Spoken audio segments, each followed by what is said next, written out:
আন্তর্জাতিক আমার ভারত পত্রিকা কবি দ্বিজেন্দ্রলাল রায়ের ১৬৩তম জন্মজয়ন্তী ষষ্ঠ সংখ্যা উপলক্ষে কবি রত্ন পুরস্কার পেলেন প্রাক্তন শিক্ষক মোহাম্মদ আব্দুল করিম।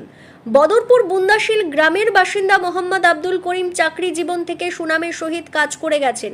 তার জন্য বিভিন্ন সময়ে সরকার এবং বিভিন্ন সংস্থা করিম সাহেবকে পুরস্কৃত করে যাচ্ছে।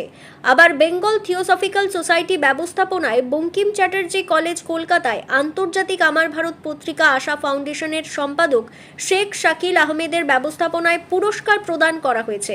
মোহাম্মদ আব্দুল করিম সাহেবকে উত্তরীয়, ব্যাজ, স্মারক, সার্টিফিকেট, বই, কাঁধের একটি ব্যাগ, আন্তর্জাতিক আমার ভারত পত্রিকা সম্পাদনায় শাকিল আহমেদের বইয়ে কবি রত্ন প্রাপকদের কবিতাগুলো এই বইয়ে লেখা রয়েছে। এছাড়া প্রাক্তন শিক্ষক সমঝুদ্দিন বরভুইয়া, জালালপুর রংপুর, আক্তেরা বেগম বরভুইয়া, বরখলা বিজয়পুর, প্রাক্তন শিক্ষক আব্দুল হান্নান বরভুইয়া, জগদীশপুর কাঠিগড়া সবাইকে কবিরত্ন পুরস্কার প্রদান করা হয়। মোহাম্মদ আব্দুল করিম এই অনুষ্ঠানে উদ্যোক্তাদের সকলের প্রতি কৃতজ্ঞতা প্রকাশ করেন।